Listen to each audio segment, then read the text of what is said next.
So, next is sa RIS naman. Sa RIS, merong 13 na projection. So, para mas mapadali, ginawa natin siyang family.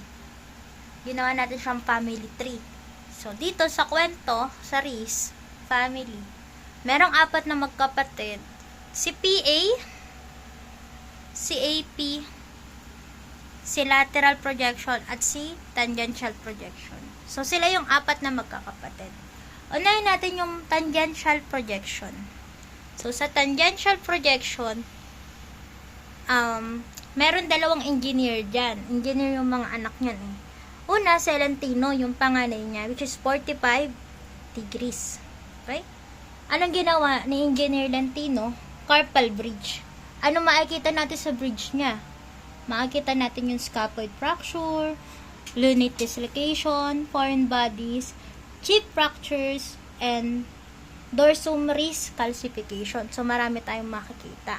Next naman yung kapatid niya, si Gainer Hart, which is 25 to 30 degrees. Okay? Carpal tunnel naman yun. Pag sinabi mong tangential, si Lentino nakaganito, si carpal tunnel nakaganito. Ayan, tangential projection yan. So, ano makikita sa carpal tunnel? Syempre, yung hook of hamate, pisiform, trapezium, yun yung makikita mo, yung 3. Then next, kapag daw hindi kayang mag-Gainer Hart, di kaya to, ni patient, ang gagawin mo is infero-superior projection. Okay? Pag patient can do Gainer Hart. So, ayan, nakakailan ka na dun sa 13.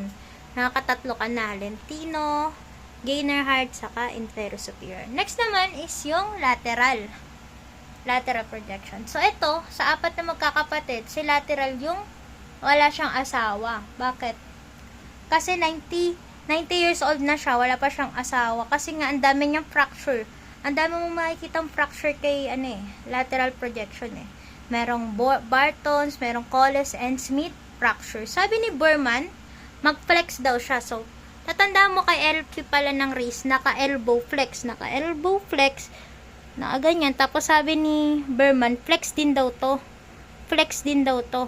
Bakit? Para makita mo yung carpal boss na unang na-discover ni Fiol. Tatandaan mo ha. Si Berman na nagsabi para paano makikita yung carpal boss. Pero ang naka-discover ng carpal boss na una si Fiol. Okay? Tapos ka na dyan sa lateral projection. Then next, ito na. Itong AP. Ang AP ng RIS, diba kadalasan ginagawa? PA. PA ang kadalasan ginagawa. Nag-AP ka lang ng RIS mo kapag ang under examination ay sino? Si ulna. Okay? Then next, si AP, matandang wala siyang asawa. Nabiyuda na siya. Ang anak niya si Apop. Si Apop, kaedaran ni Lentino yan. 45 degrees medially. Makikita mo din, yung mga buto mo sa may pinky mo. Okay? Sa may pinky. Pinky. Sino ba yun? Si hamate, si pisiform, si triquetrum. Huwag ka malilito kasi may exam eh. Ang sinagot namin Apop, ang tamang sagot si Gainer Hart. Kasi pala sila hamate, pisiform, hamate, pisiform. Pero kay Gainer Hart, tanda mo yung hamate, merong word na hook. Tapos hindi si triquetrum ang kasama nung dalawa. Ang kasama niya, trapezium. 'Di ba? So, hindi si triquetrum. Dapat kasi si triquetrum para maging Apop. So, ayun. Then next, nakakailan ka na?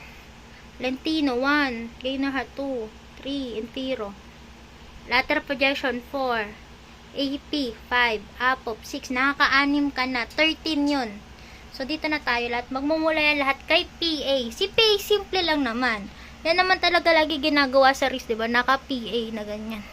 Sabi lang ni Daphne Emerling and Butterho, yata, kailangan 30 degrees towards the